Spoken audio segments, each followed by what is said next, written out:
The fluorescent lights of Vanderbilt University Medical Center hummed their eternal song as James Reynolds pushed through the double doors at 6:47 a.m. His scrubs were wrinkled, his eyes bloodshot from another 16-hour shift that had stretched him to his limits. The November air outside was crisp and biting, a stark contrast to the sterile warmth of the hospital corridors he'd just left behind. James climbed into his 2012 Honda Accord, the passenger door still dented from a fender bender 3 months ago that he couldn't afford to fix. The engine coughed twice before turning over, a reminder that this car, like everything else in his life, was holding on by a thread. He sat there for a moment, hands gripping the steering wheel, staring at the parking garage's concrete wall. 42 years old. And this was where life had brought him. The divorce papers had been finalized in August. 3 months ago, but it felt like yesterday. Rachel had remarried already, to Derek Hoffman, a corporate attorney who drove a BMW and lived in a house in Brentwood with a backyard pool. Meanwhile, James was renting a one-bedroom apartment in Antioch, the kind of place where the neighbors fought at 2 a.m., and the landlord took 3 weeks to fix a leaking faucet. His phone buzzed. A text from Rachel. Olivia has a school project due Monday. She needs poster board and markers. Can you pick them up? James closed his eyes. He had $17 in his checking account until payday on Friday. Today was Tuesday.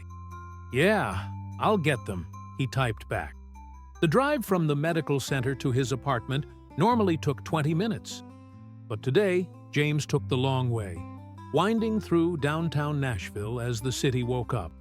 The Broadway honky-tonks were quiet now, their neon signs dark, sleeping off another wild Monday night.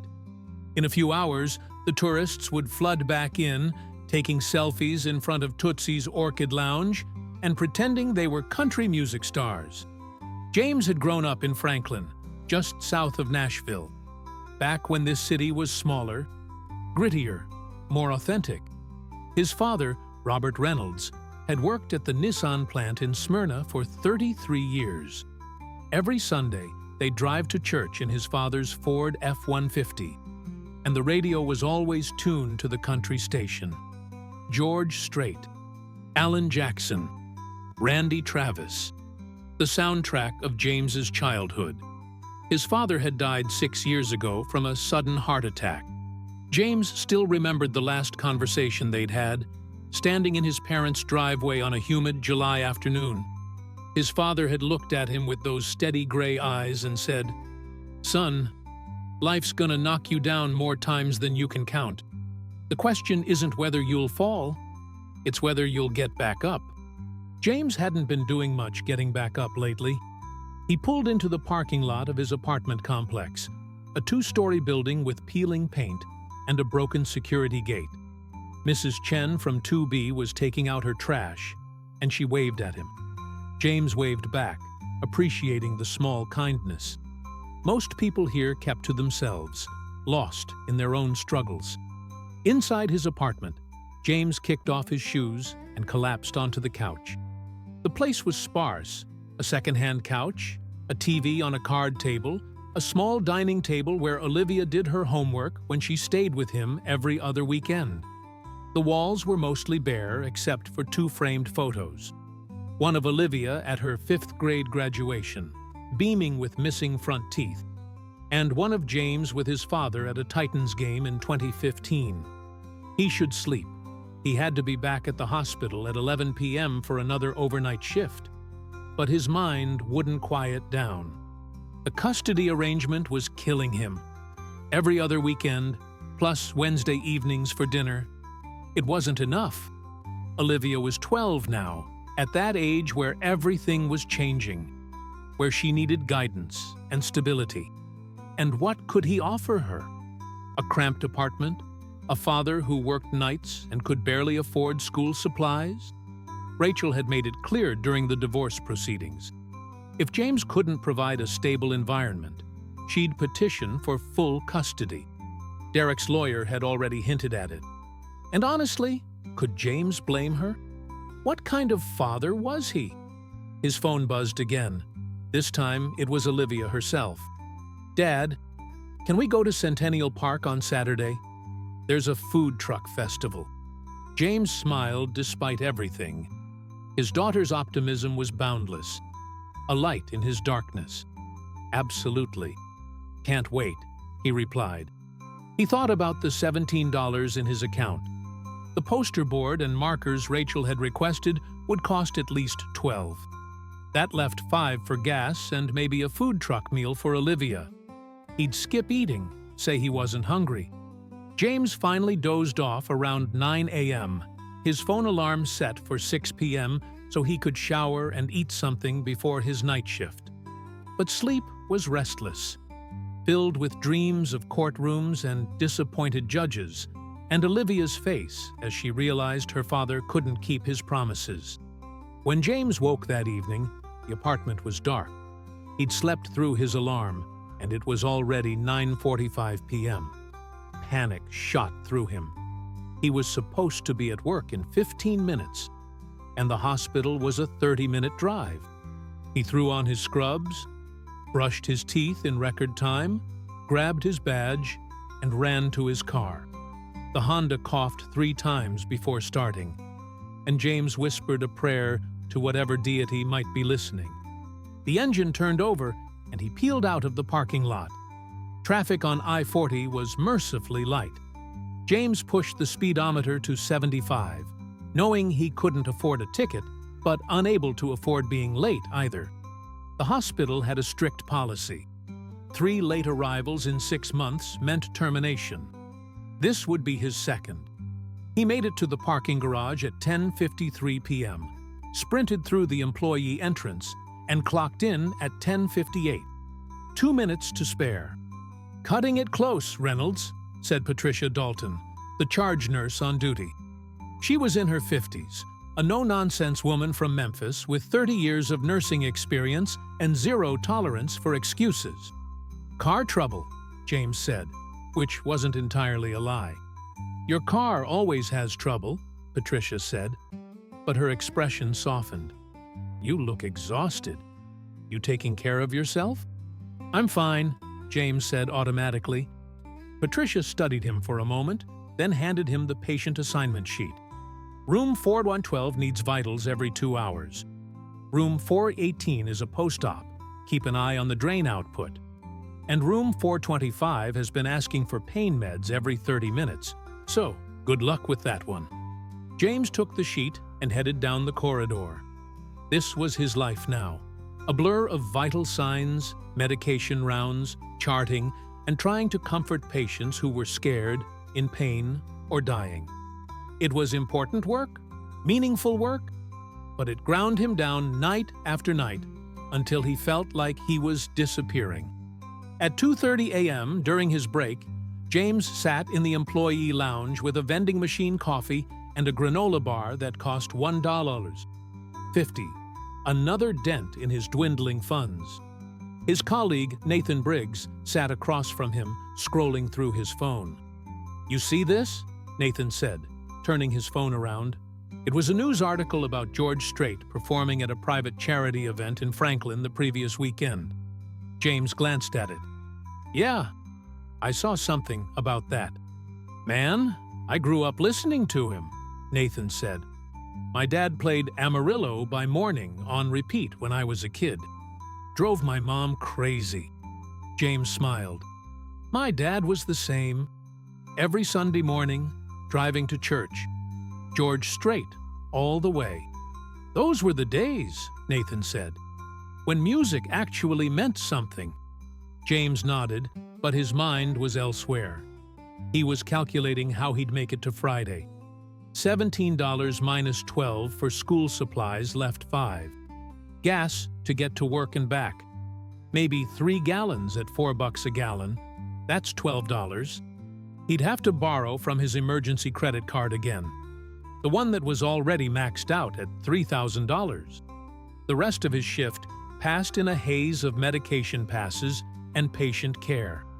At 7 a.m., James clocked out, exhausted beyond words. The drive home felt like swimming through molasses, and twice he caught himself nodding off at red lights. He stopped at a Kroger to pick up the poster board and markers for Olivia. $12.37. He handed over his debit card and held his breath, half expecting it to be declined. It went through. Back in his car, James sat in the parking lot and felt the weight of everything pressing down on him. This wasn't sustainable. Something had to change. But what? He was barely keeping his head above water. His phone buzzed. "Rachel, did you get the supplies?" "Yeah, got them," he replied. "Thanks. Olivia will be ready for pickup at 6 on Saturday." James started the engine and began the drive home. The morning sun was bright, the sky a perfect November blue. It was the kind of day that should have felt hopeful, but James couldn't shake the darkness that clung to him. That's when he saw the billboard on I-65, Franklin Food Festival and live music. This weekend. Something about it made him think of his father, of simpler times, of Sunday mornings and country music on the radio. An idea began forming in his mind. A small idea, probably foolish, but something that felt right in a way nothing had felt right in months. He'd write a letter, just a simple letter to George Strait, thanking him for the music that had connected him to his father, not asking for anything, just expressing gratitude. Maybe he'd never send it, but the act of writing it might bring some small comfort. When James got home, he sat at his dining table with a pen and a piece of notebook paper. His handwriting was messy from exhaustion, but the words came easily. "Dear Mr. Strait, you don't know me, and you'll probably never read this, but I needed to write it anyway. My name is James Reynolds, and I'm a nurse in Nashville. My father, Robert Reynolds, passed away 6 years ago, and some of my best memories of him involve driving around Tennessee listening to your music. Amarillo by Morning was his favorite. He'd sing along, completely off-key, and it would make my mom laugh. Those Sunday morning drives to church, with your voice coming through the radio, were sacred to us. Even now, when I hear your songs, I feel close to him again. I'm going through a rough time right now. Divorce, money problems, trying to be a good father to my daughter, and feeling like I'm failing at everything. But tonight, I was thinking about those drives with my dad, and I realized that the things that mattered most weren't the big moments. They were the small ones, the simple ones, a father and son driving through Tennessee, listening to country music. So I just wanted to say, thank you. Thank you for being the soundtrack to those memories. Thank you for the gift your music gave us. I don't know if you'll ever see this, but I needed to write it down. With gratitude, James Reynolds."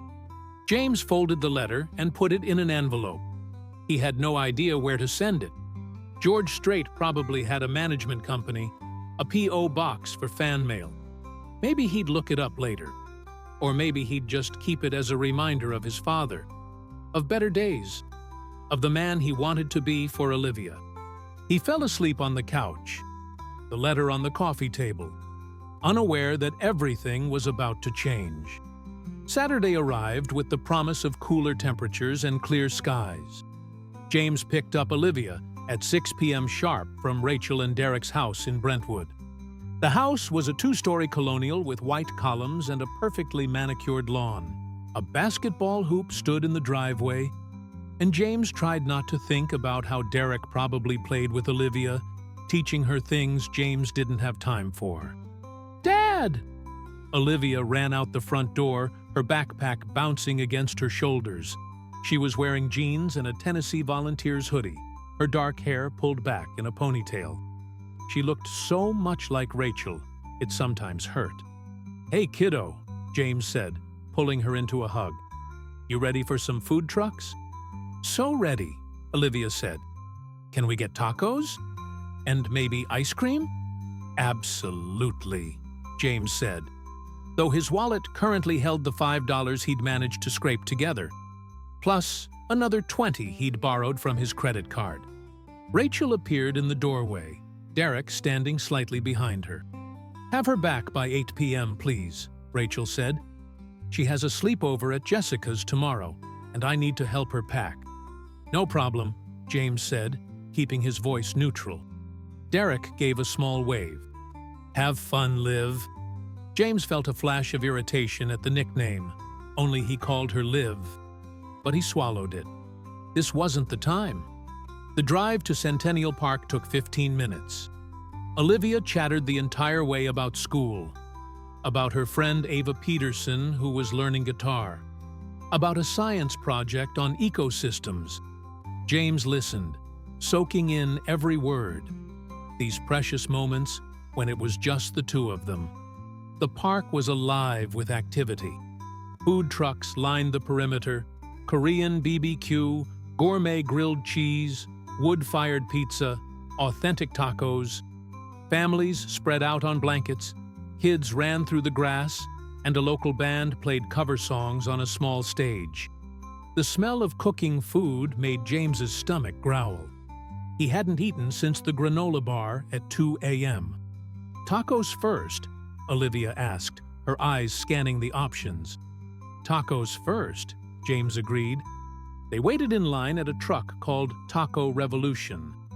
And James tried not to wince when he saw the prices. $8 for 2 tacos. He ordered 3 for Olivia and 1 for himself, knowing she'd probably only eat 2 and he'd finish the third. $16.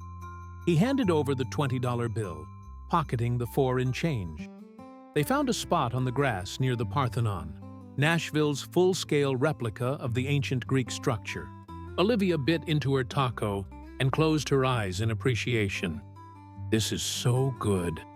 James watched her, memorizing this moment. The way the setting sun caught her hair, the joy on her face over something as simple as a taco. These were the things that mattered. "Dad, can I ask you something?" Olivia said after a few minutes. "Of course. Are you okay? I mean, really okay?" James felt his throat tighten. "Why do you ask, kiddo?" "I don't know. You seem sad sometimes. Mom says you're just tired from work, but..." She trailed off, picking at her taco. James set down his food and looked at his daughter. She was 12, but she saw more than people gave her credit for. Lying to her felt wrong. "I'm going through a tough time," he admitted. "But being with you, this right here, this makes everything better." Olivia leaned against his shoulder. "I miss when we all lived together." "I know, me too." They sat in silence for a moment, the sounds of the festival swirling around them. "But we're okay, right?" Olivia asked. "You and me?" "We're better than okay," James said, wrapping an arm around her. "We're a team." After they finished eating, they walked through the festival, looking at local art vendors and watching a juggler perform for a crowd of kids. James checked his phone. 7:45 p.m. 15 minutes until he had to get Olivia back. "Ice cream?" Olivia asked hopefully, pointing to a truck with a giant cone on top. James checked his wallet. $4. Ice cream was probably 5 or 6 minimum. "Actually, kiddo, I was thinking we could grab ice cream next weekend. Make it something special. Just you and me at that place you like on West End." Olivia's face fell slightly, but she recovered quickly. "Okay, yeah, that sounds good." The guilt hit James like a punch. He couldn't even buy his daughter ice cream.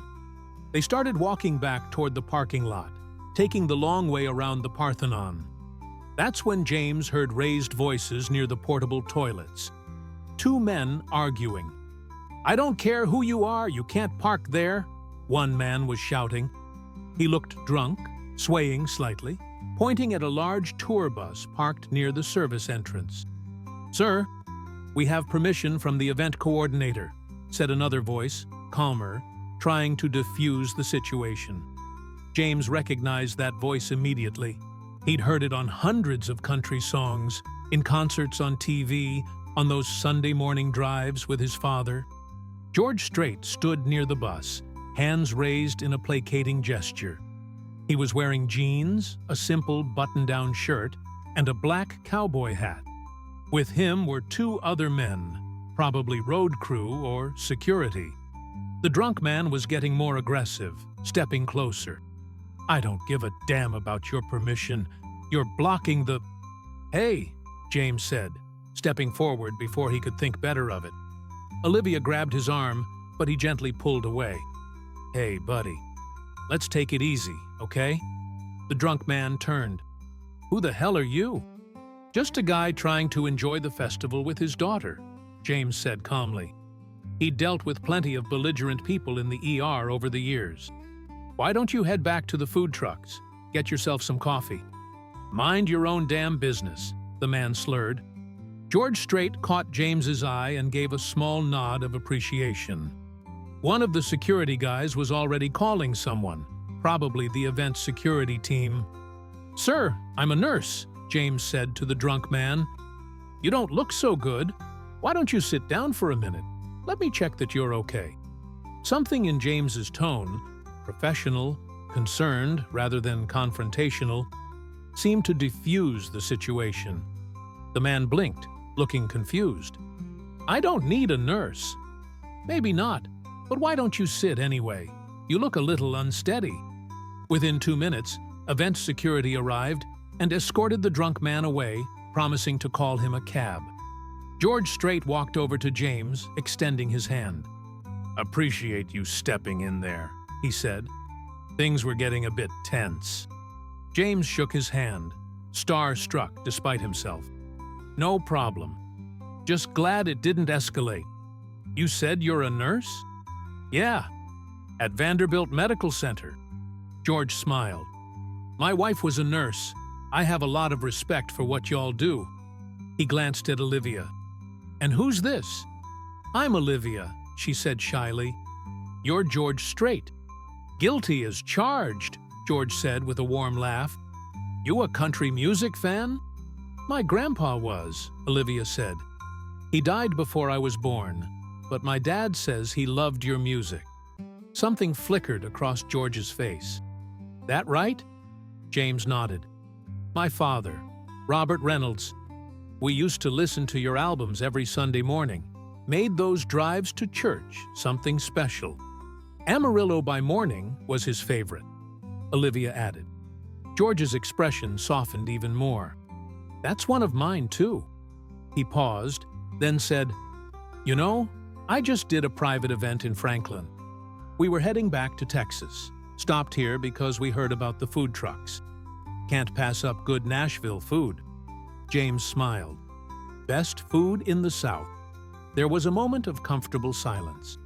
Then James remembered the letter, still sitting in his apartment, still unsealed. On impulse, maybe fueled by the surreal nature of the encounter, he said, "Actually, Mr. Strait, I wrote you a letter. Earlier this week. I never sent it, didn't know where to send it, but it was just about my dad, about what your music meant to us." George looked intrigued. "You have it with you?"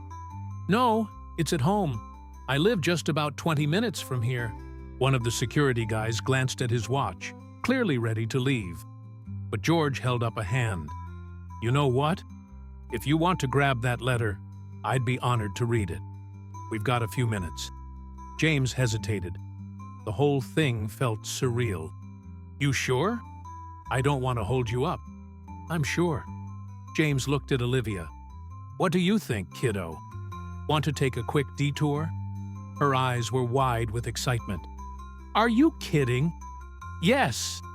James called Rachel from the car.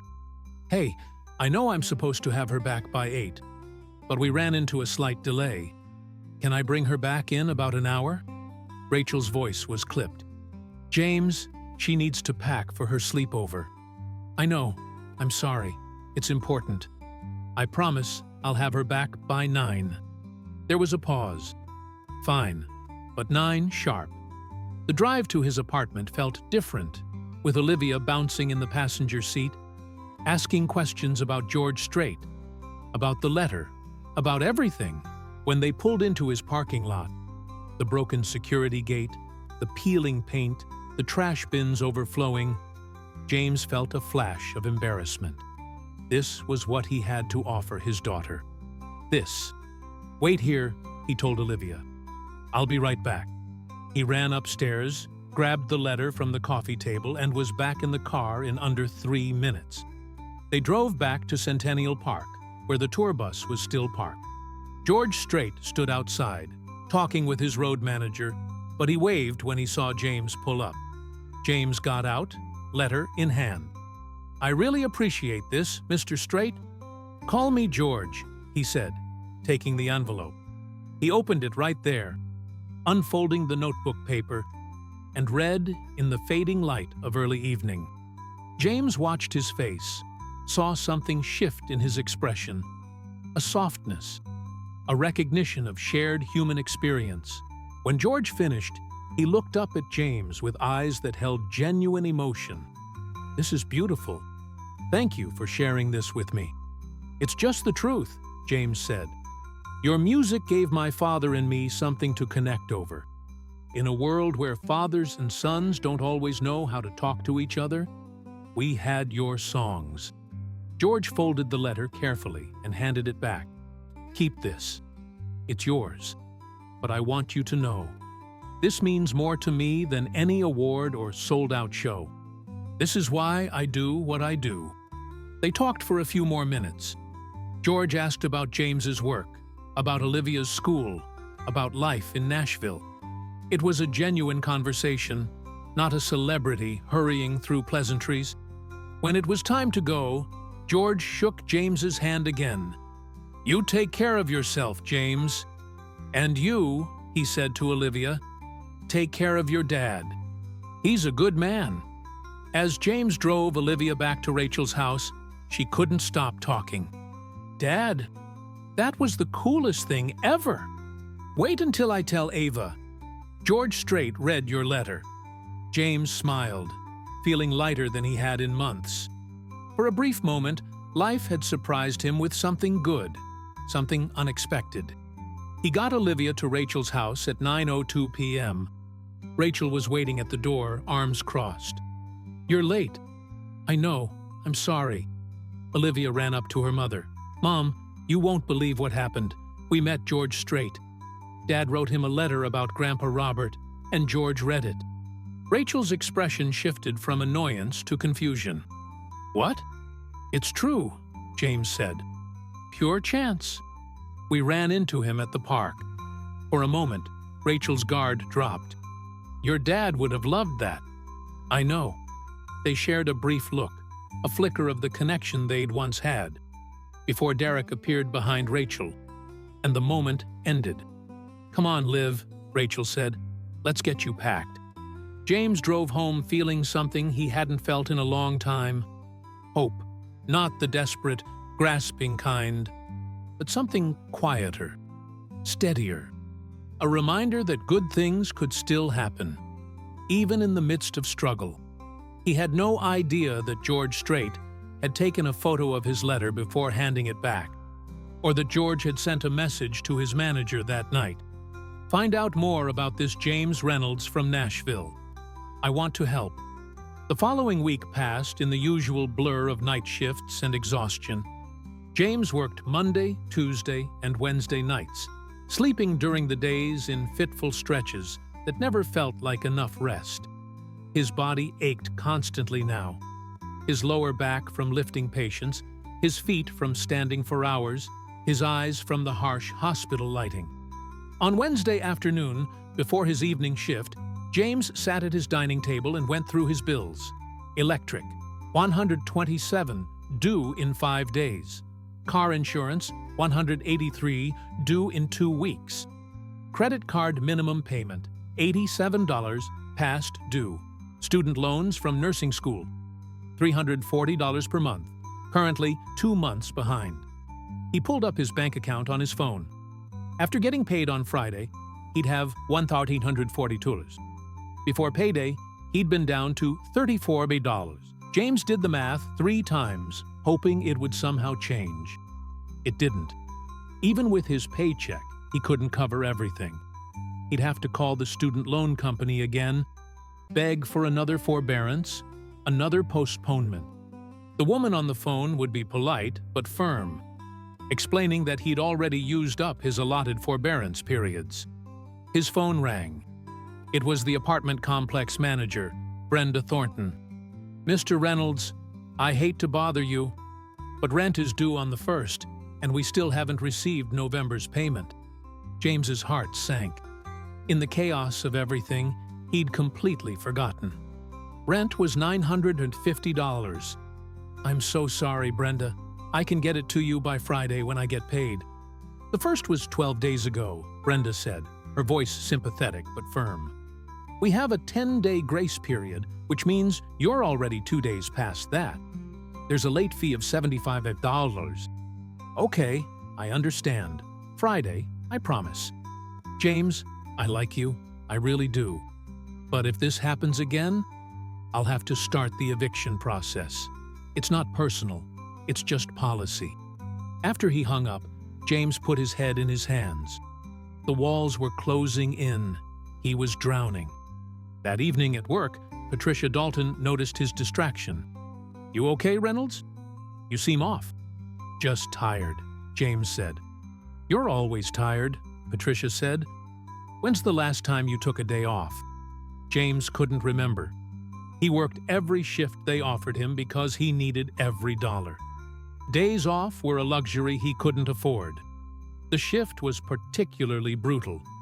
A car accident victim in room 418 coded twice, requiring the full crash cart response. A post-surgical patient in 425 developed complications, and James spent 2 hours monitoring vitals and communicating with the attending physician. By 4 a.m., he was running on fumes. During his break, he checked his phone. A missed call from a number he didn't recognize, and a voicemail. Probably a debt collector. He'd listen to it later. But something made him play it. "Hi, this message is for James Reynolds. My name is Catherine Wu, and I'm calling from Strait Music Management on behalf of George Strait. If you could please return this call at your earliest convenience, we'd appreciate it. Thanks." James played the message 3 times, convinced he'd heard it wrong. Strait Music Management? Why would they be calling him? He waited until his shift ended at 7 a.m., then called back from the hospital parking lot. A professional-sounding woman answered on the second ring. "Strait Music Management. This is Catherine." "Hi, this is James Reynolds. I'm returning a call." "Oh, Mr. Reynolds, thank you so much for calling back. George asked me to reach out to you. He was very moved by the letter you shared with him last weekend, and he'd like to do something for you." James's mind went blank. "I'm sorry. What?" "George would like to help you, Mr. Reynolds. He was wondering if you could provide some information about your current situation. Nothing invasive, just enough so we can figure out how best to assist." "I don't understand," James said. "Assist with what?" Catherine's voice was warm. "George has a private foundation that helps individuals and families in need. Based on your conversation and your letter, he believes you might benefit from some support. Would you be comfortable sharing some details about your circumstances?" James sat in his car, stunned. "This is real? This isn't some kind of scam?" Catherine laughed gently. "I promise you, it's real. I can give you our office number. You can look us up online. Verify everything. This is legitimate." Over the next 20 minutes, in a hospital parking lot as the sun rose over Nashville, James found himself telling a stranger everything. The divorce, the custody situation, the bills, the fear of losing his apartment, of losing time with Olivia, of failing at the only thing that mattered, being a good father. Catherine listened without judgment, asking clarifying questions, taking notes. When James finished, there was a pause. "Mr. Reynolds, thank you for sharing all of that. I know it wasn't easy. Give me a couple days to discuss with George and our foundation team. We'll be in touch very soon." James drove home in a daze. He wanted to feel hopeful, but years of disappointment had taught him to guard his heart. Maybe they'd send him a small check, a few $100s. It would help, but it wouldn't solve anything. He collapsed into bed, fully clothed, and slept for 11 hours straight. Friday arrived, payday. James went to the bank, deposited his check, and immediately began transferring money to cover his most urgent bills. Rent plus late fee, $125. Electric, $127. Car insurance, $183. That left $507 for gas, food, and everything else for the next 2 weeks. He'd have to skip the student loan payment again and hope they didn't send his account to collections. That afternoon, his phone rang. Catherine Wu again. "Mr. Reynolds, I have some news," she said, and James could hear the smile in her voice. "George would like to help you with your immediate financial concerns. We're prepared to offer you a one-time assistance payment of $15,000. James nearly dropped the phone. "I'm sorry, did you say 15,000? "Yes, sir. It would be sent via direct deposit to your bank account within 48 hours. Additionally, George's foundation would like to cover your student loan payments for the next 12 months. We'll pay directly to the loan servicer. And we have a connection with a nonprofit legal aid organization here in Nashville that specializes in family law. They've agreed to provide you with pro bono representation for your custody situation." James couldn't speak. His throat had closed up, tears burning in his eyes. "Mr. Reynolds? Are you there?" "I'm here," he managed. I don't know what to say." "You don't have to say anything. George believes in helping people who are doing their best in difficult circumstances. From everything you told me, and from everything we've verified, yes, we did some basic verification. I hope that's okay. You're exactly the kind of person his foundation was created to support." "Why?" James asked. "Why me? I'm nobody." "You're not nobody," Catherine said firmly. "You're a father fighting for his daughter. You're a nurse helping people every day. You're a man who took the time to thank someone for the joy they brought to your life. Those things matter." After the call ended, James sat at his dining table and cried. Not quiet tears, but deep, racking sobs that came from a place he'd kept locked away for months. All the fear, the shame, the exhaustion, it poured out of him. When he finally stopped, he felt lighter. Not fixed. $15,000 wouldn't solve all his problems, and free legal help didn't guarantee a better custody arrangement.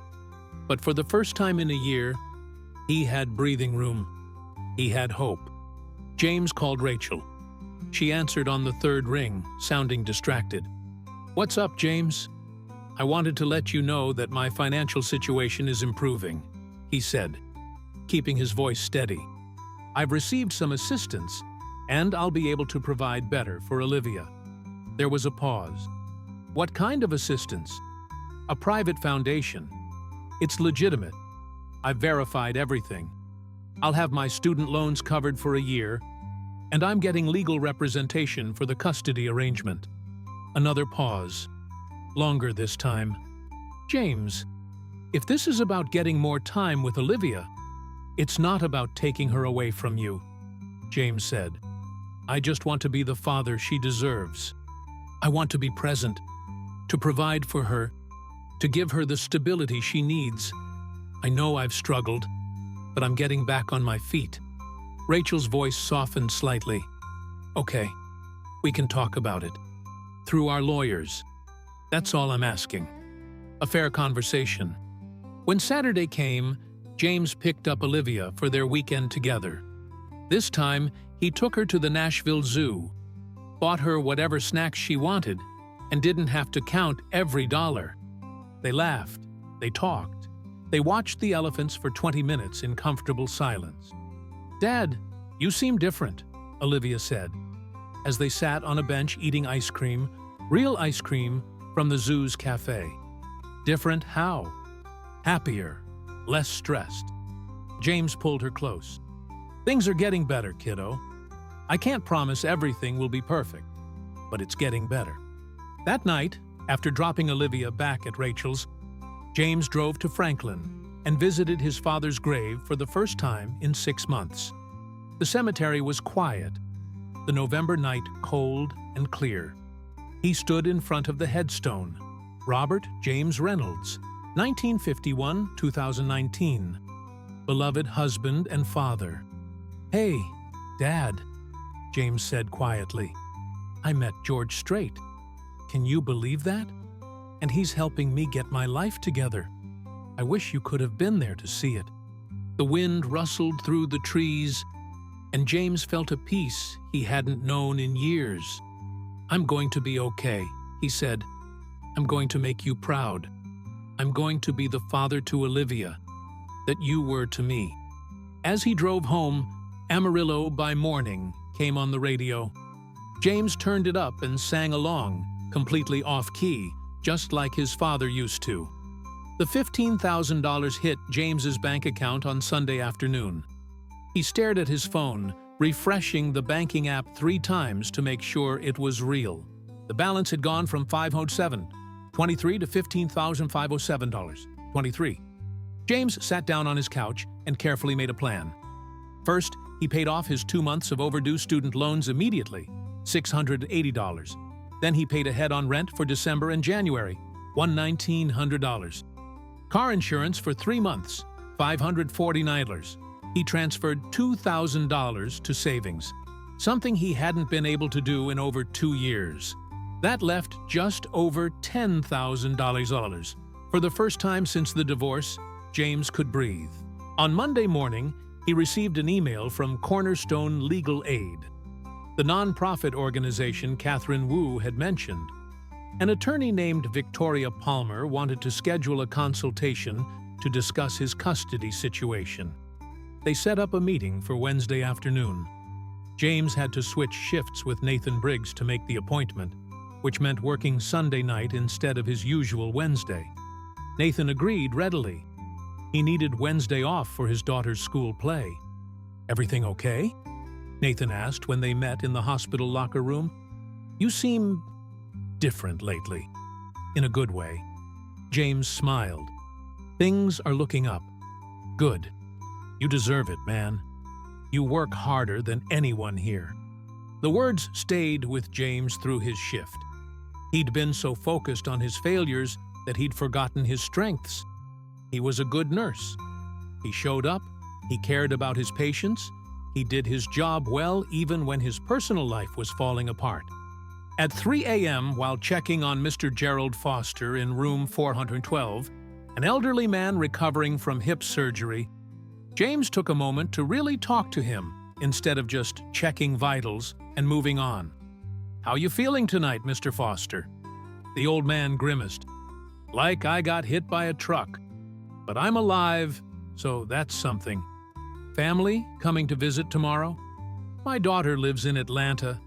She came for the surgery, but she had to get back to work. Can't blame her." James recognized the loneliness in his voice. He'd seen it countless times in patients whose families couldn't be there, who were facing recovery alone. "Well, you've got us," James said, "and I'm here all night if you need anything, even if it's just someone to talk to." Mr. Foster's eyes welled up. "Thank you, son. That means more than you know." James spent an extra 10 minutes with him, just talking about nothing important. The weather, the Titans' recent game, Mr. Foster's years working as a machinist. Small talk that wasn't small at all, because it reminded a lonely man that he mattered. When James left the room, Patricia Dalton was waiting in the hallway. "You're good at this," she said. "At what?" "Caring, really caring, not just going through the motions." James shrugged. "Isn't that what we're supposed to do?" "It is, but not everyone does. You should think about moving up, Reynolds. Charge nurse, maybe management. You've got the skills. The idea hadn't occurred to James. He'd been so focused on just surviving that he hadn't thought about advancement. Maybe, he said. Right now, I'm just trying to get my life stable. Well, when you're ready, I'll recommend you. We need more people like you in leadership. Wednesday afternoon, James met with Victoria Palmer at the Cornerstone Legal Aid offices in downtown Nashville. Victoria was in her late 30s, with short gray hair and sharp, intelligent eyes. She reviewed his case file with the same meticulous attention James gave to patient charts. "Okay," she said after 20 minutes. "Here's my assessment. Your ex-wife's petition for reduced custody was based primarily on financial instability and your work schedule. Is that accurate?" "Yes," James said. "And has your financial situation improved since the petition was filed?" "Significantly. I received a grant that's covering my student loans for a year, and I have some savings now. I can provide documentation." Victoria made a note. "Good. What about your work schedule?" "I still work night shifts, but I'm looking into day positions. My supervisor says there might be an opening in March." "Even better. Here's what I propose. We file a motion to modify the custody arrangement, citing material changes in circumstances. We request a gradual increase, maybe moving from every other weekend to alternating weeks, with flexibility for holidays." James's heart jumped. "You think that's possible?" "I think you have a strong case. You're employed, you have stable housing, you're financially solvent, and most importantly, you have a demonstrated commitment to your daughter's well-being. The court's primary concern is what's best for Olivia, and having an active, present father is in her best interest." They spent another hour going through details, preparing documentation, discussing strategy. When James left the office, he felt something he hadn't felt in the family law context before: optimism. That evening, he called Olivia. She answered after 3 rings, breathless. "Hi, Dad." "Hey, kiddo. What are you up to?" "Homework. We're doing a project on the solar system, and I picked Saturn. Did you know it has 146 moons?" "I did not know that. That's pretty cool." "How was your day, Dad?" James smiled. "Really good, actually. I had a meeting about maybe getting to spend more time with you. Would you like that?" There was a pause. "Like, more weekends?" "Maybe. We'll have to see what the judge says, but I'm working on it." "I'd like that," Olivia said quietly. "I miss you during the week." "I miss you too, kiddo. Every single day." After they hung up, James felt the familiar ache of not being able to tuck her in at night, to help with homework, to be there for the small daily moments that made up a childhood. But now, there was possibility, a chance to change things. The following week, James received a package at his apartment. It was a simple cardboard box with a return address from Austin, Texas. When he opened it, he found a handwritten note on Strait Music Management letterhead. "James, I hope this finds you well.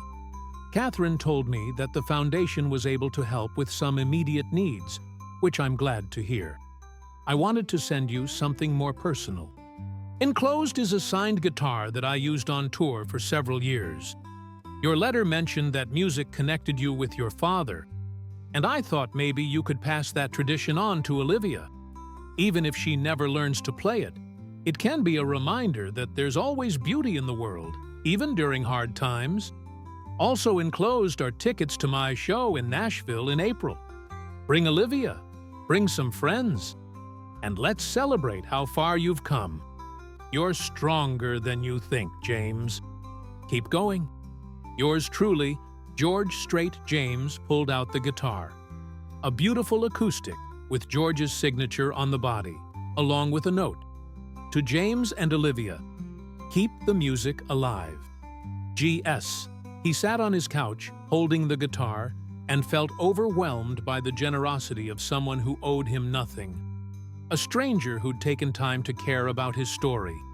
When Olivia came over that weekend, James gave her the guitar. "This is from George Strait," he said. "He wanted you to have it." Olivia's eyes went wide. "Are you serious?" "Completely serious. Maybe you could learn to play? There are lessons at the community center that aren't too expensive." "Really? You'd let me take lessons?" "Of course. I want you to have all the opportunities I couldn't give you before." Olivia hugged the guitar, then hugged James. "This is the best present ever." That night, after Olivia fell asleep on his couch watching a movie, James covered her with a blanket and sat watching her breathe. This was what mattered. Not the money, not the legal victories, not any of it. Just this, being present for his daughter, creating memories, building a life they could both be proud of. His phone buzzed with a text from Victoria Palmer. "Good news. Court date set for January 14th. Start documenting everything, your income, your time with Olivia, any improvements you've made. We're going to show the judge that you're ready for increased custody." James replied, "Thank you. I won't let you down." He wouldn't let anyone down. Not Victoria, not George Strait, not his father's memory, and especially not Olivia. For the first time in years, James Reynolds was becoming the man he wanted to be. December arrived with unusual warmth for Nashville. Temperatures hovering in the mid-60s. James had worked Thanksgiving night at the hospital, but he'd arranged to have Olivia for the entire weekend afterward. They'd celebrated on Friday with a home-cooked turkey dinner, his first attempt at cooking a full Thanksgiving meal. And while the stuffing was a bit dry and the pie slightly overdone, Olivia had declared it perfect. Now, standing in the Vanderbilt HR office on a Monday morning in mid-December, James was taking a step he'd been thinking about since his conversation with Patricia Dalton. "I'd like to apply for the day shift supervisor position," he told Jennifer Mills, the HR director. Jennifer pulled up the job posting on her computer. "This is a significant change, James. It's a leadership role, more responsibility, different hours. Why now?" "My life is more stable than it's been in years," James said. "I have savings, my debts are manageable, and I'm in a better place emotionally. I want to grow in my career, and I want hours that allow me to be more present for my daughter." Jennifer studied him for a moment. "Patricia already put in a recommendation for you. She says you're one of the best nurses on the floor, that patients consistently praise your care, and you go above and beyond." "I try to treat every patient the way I'd want my family treated," James said. "That's exactly what we need in a supervisor." The position starts January 15th. Applications close Friday. I'd encourage you to apply. James filled out the application that afternoon during his lunch break, taking care to detail his 7 years of experience at Vanderbilt, his certifications, his patient satisfaction scores. When he submitted it, he felt a flutter of nervousness and excitement. That evening, he had dinner with Nathan Briggs at a barbecue place near the hospital.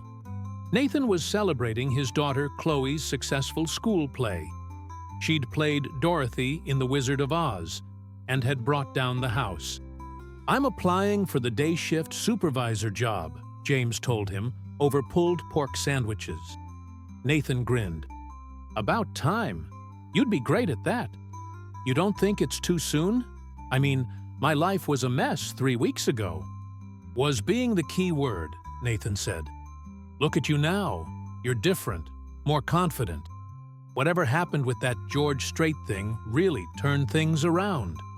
James had told Nathan the basic story, the chance meeting, the foundation's help, but he'd left out most of the details. It still felt surreal, like sharing it too much might make it disappear. "It wasn't just the money," James said. "It was someone believing in me when I'd stopped believing in myself." "Well, I believe in you too," Nathan said. "And so does everyone on the floor. You're going to get that job. The court date for the custody modification hearing was January 14th, exactly 1 month away. Victoria Palmer was thorough in her preparation, meeting with James twice more in December to go over testimony, review documentation, and prepare for cross-examination. Rachel's attorney is going to bring up your past financial struggles, Victoria warned during their second meeting. He'll try to paint you as unstable, unreliable. We counter that with evidence of sustained improvement and your demonstrated commitment to Olivia. What are our chances? James asked. Victoria was honest. It's hard to say. Family court judges have a lot of discretion. But I think we have a strong case. The question is whether Rachel will fight it or be willing to negotiate. James thought about his ex-wife. She wasn't cruel, just protective. She wanted what was best for Olivia, same as he did. Maybe if he approached her directly, they could work something out before it got to court. He called Rachel on a Sunday afternoon when he knew Olivia would be at her friend Ava's house. Rachel, can we talk? Just the two of us, without lawyers? She was quiet for a moment. About what? About Olivia. About the custody arrangement. I'm not trying to take her away from you or cause problems. I just want to be more present in her life. James, I don't know if... Please, just hear me out. Can we meet for coffee somewhere? They met at a Starbucks in Brentwood the next day. Rachel looked tired, James thought, and he wondered if her life with Derek was as perfect as it seemed from the outside. So, she said, stirring sugar into her latte. Talk. I know I've struggled, James began. I know there were times when I couldn't provide the way you wanted, the way Olivia deserved. But things have changed. I have savings now. My student loans are being paid. I'm applying for a promotion at work that would give me better hours. I heard about some kind of grant you got, Rachel said. It's more than a grant. It's a second chance, and I'm not wasting it. Rachel looked at him carefully. You do seem different. More like the man I married. I'm trying to be. For Olivia. She sighed. What exactly are you proposing? Shared custody. Alternating weeks. Split holidays. I'm not asking for full custody. I just want to be an equal parent. Derek and I were talking about having a baby, Rachel said quietly. We want Olivia to have a sibling, to be part of a stable family unit. James felt a pang, but pushed past it. She can have that and still have an active relationship with me. Kids can handle more than one home, Rachel. What they can't handle is feeling like one parent doesn't want to be involved. I've never said you couldn't be involved. No, but you limited my time based on circumstances that have changed.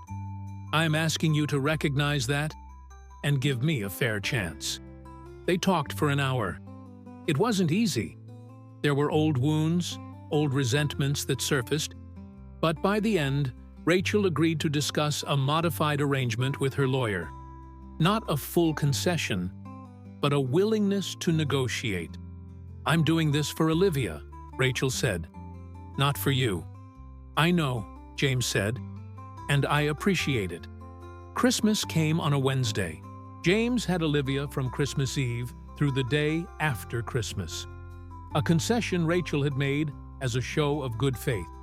They spent Christmas Eve putting together a small artificial tree in his apartment, decorating it with lights and ornaments James had bought at Target. Olivia made popcorn strings and paper snowflakes, the same crafts she'd done in elementary school. "This is nice, Dad," she said, surveying their work. "It feels like home." Those 4 words meant everything. On Christmas morning, James gave Olivia her main present, a beginner's guitar lesson package at the Nashville School of Music. 12 weeks of one-on-one instruction. Her eyes lit up. "Really? I can really learn. Really? And we can practice together. I'll fumble through chords. You'll actually learn properly, and we'll both sound terrible for a while." Olivia laughed and threw her arms around him. "Thank you, Dad."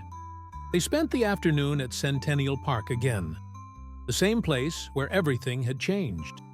The weather was unseasonably mild, and they walked the same paths they'd walked that November evening when everything changed. "Dad, can I ask you something?" Olivia said as they sat on a bench near the Parthenon. "Always." "Are you happy now?" James thought about the question. Was he happy? His life was far from perfect. He still worked long hours, still had bills to pay, still faced uncertainty. But there was something different now, a foundation beneath him that felt solid. "I'm getting there," he said honestly. "I'm not where I want to be yet, but I'm heading in the right direction. And having you in my life makes everything better." "Even when I'm annoying?" Olivia teased. "Especially when you're annoying." She leaned against his shoulder, and they watched the sun begin its descent, painting the sky in shades of orange and pink. These moments, quiet, simple, real, were what James had been fighting for all along. January arrived with cold rain and the weight of the upcoming court date. James received news that made everything more complicated.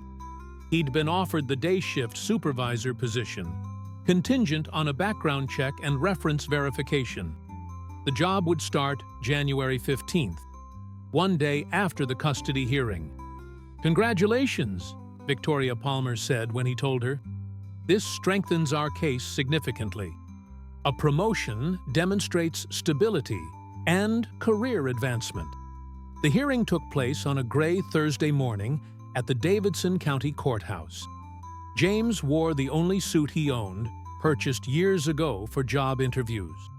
Rachel sat with her attorney, Derek, beside her. James sat with Victoria, his hands clasped tightly in his lap. The judge, Honor Monica Hartwell, was a woman in her 60s with gray hair and a reputation for fairness. She reviewed the case file carefully before addressing both parties. "I've read all the submissions," Judge Hartwell said. "Mr. Reynolds, you've made significant changes to your circumstances since the original custody arrangement was established. Can you walk me through those changes?" James took a breath and spoke clearly. "Your Honor, I received assistance from a private foundation that helped me get my finances in order. My student loans are being paid for the next year, which has freed up significant income. I have savings for the first time in years. I've been offered a promotion at Vanderbilt Medical Center to day shift supervisor, which will give me better hours to spend with my daughter." "And, Ms. Hoffman," the judge said, turning to Rachel, "what are your concerns about increasing Mr. Reynolds's custody time?" Rachel's attorney started to speak, but Rachel held up a hand. "Your Honor, may I answer directly?" "Please do." Rachel stood. "My concerns were based on James's financial instability and his inability to provide a consistent environment for Olivia. But I've seen the changes he's made.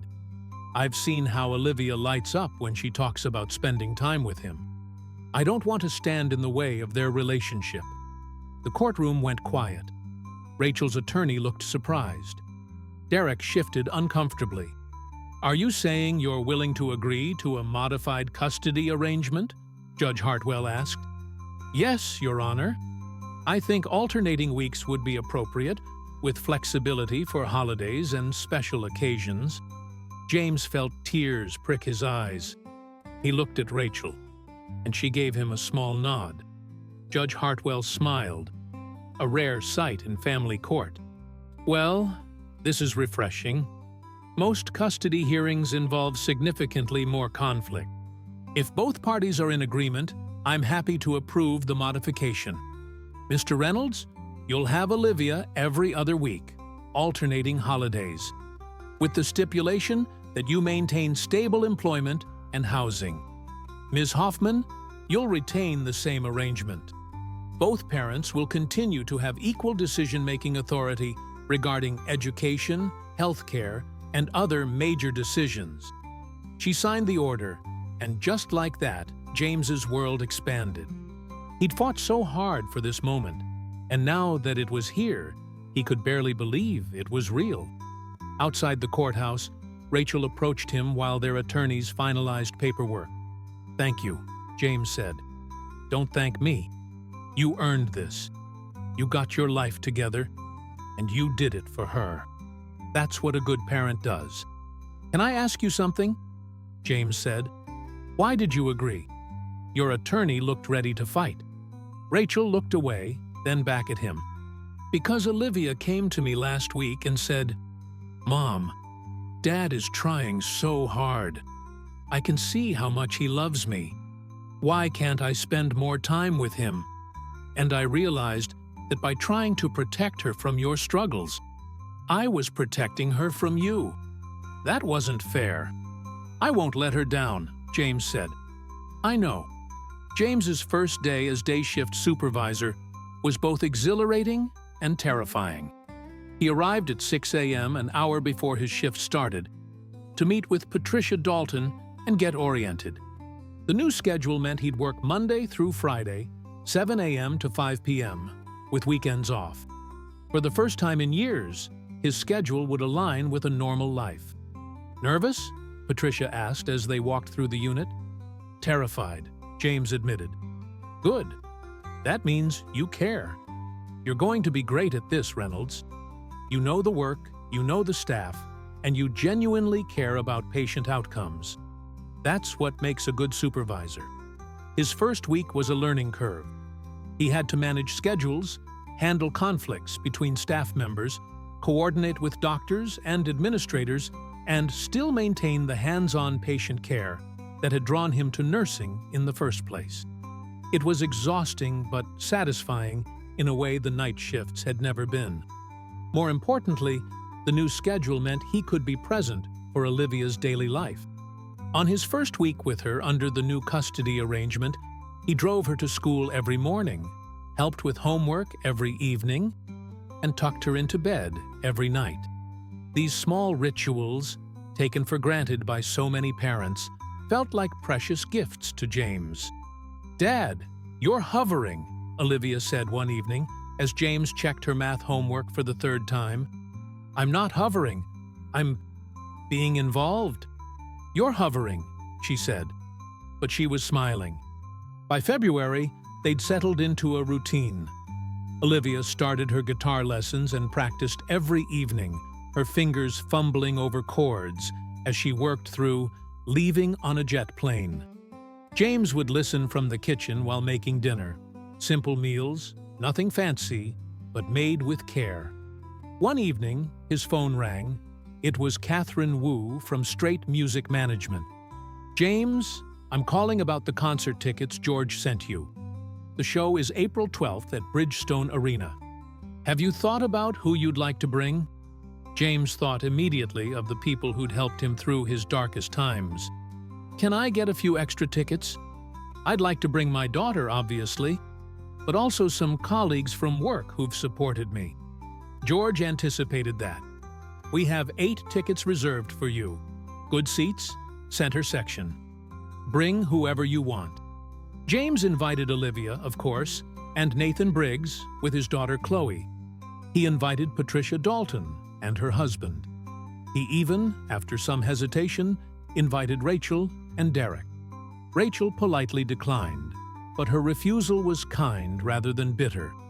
The remaining tickets went to Victoria Palmer and her partner, and to Mrs. Chen from his apartment building, who'd shown him kindness when he had nothing. April arrived with the promise of spring. Nashville's trees burst into bloom, the city shedding its winter gray for vibrant green. James had now been in his supervisor role for 3 months and was thriving. His team respected him, his patient outcomes were strong, and he'd received commendation from hospital administration. His finances were stable.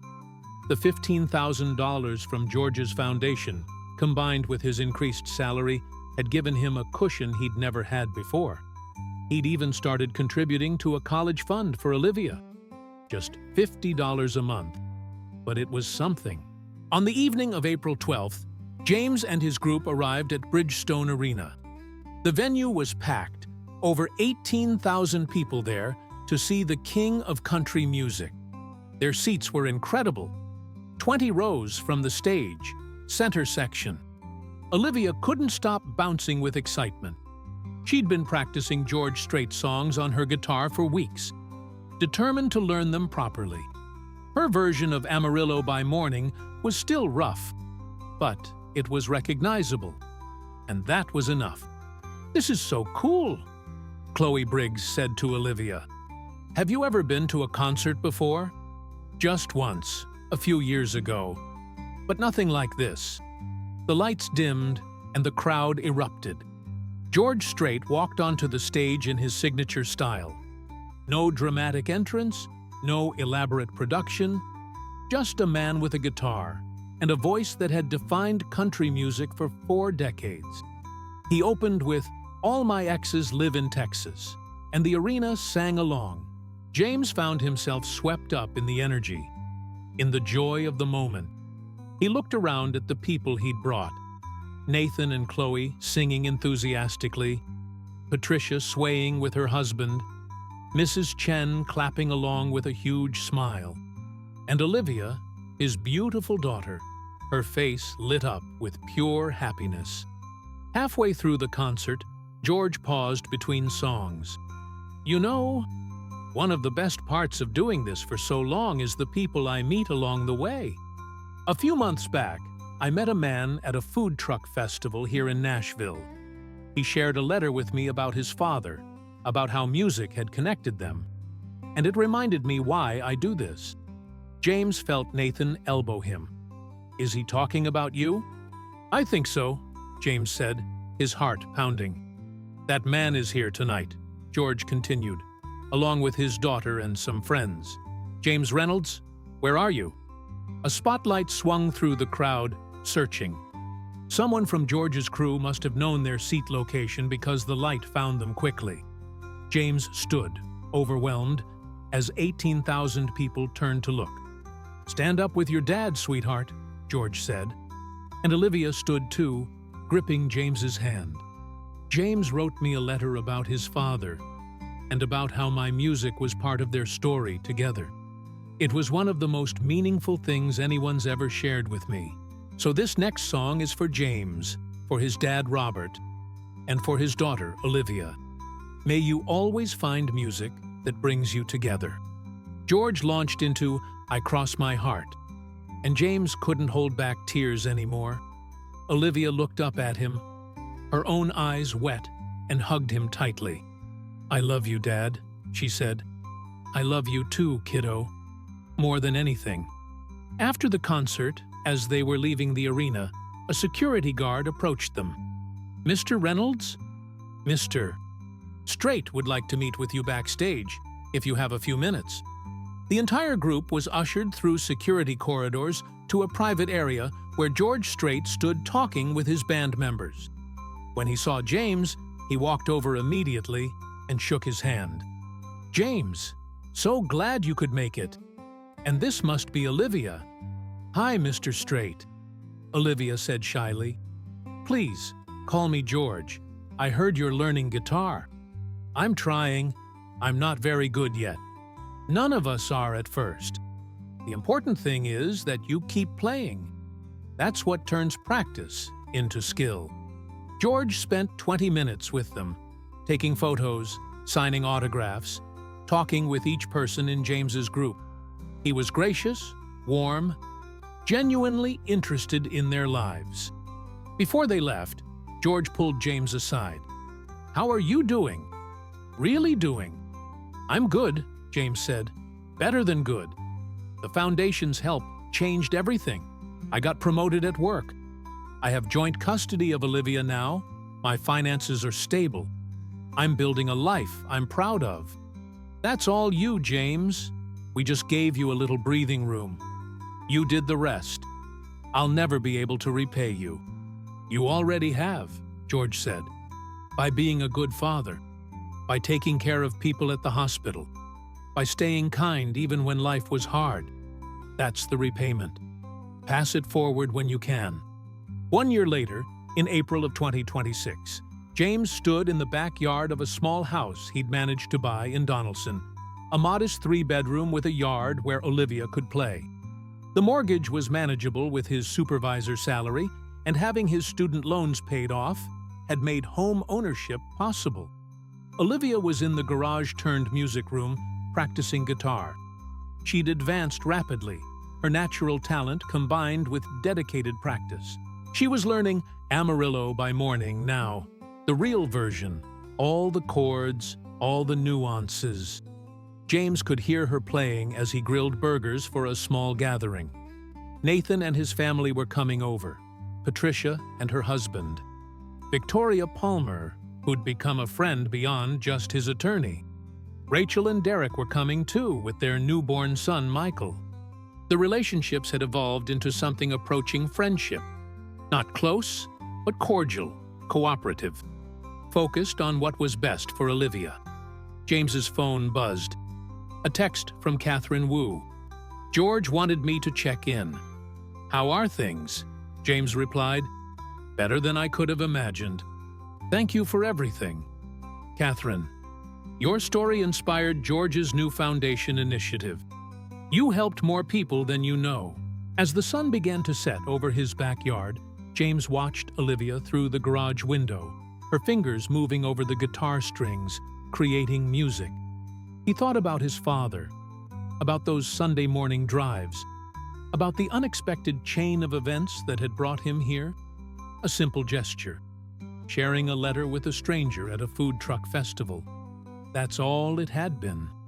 But that gesture, combined with George Strait's extraordinary generosity, had created ripples that changed everything. James had learned that life could turn on the smallest moments. That kindness mattered.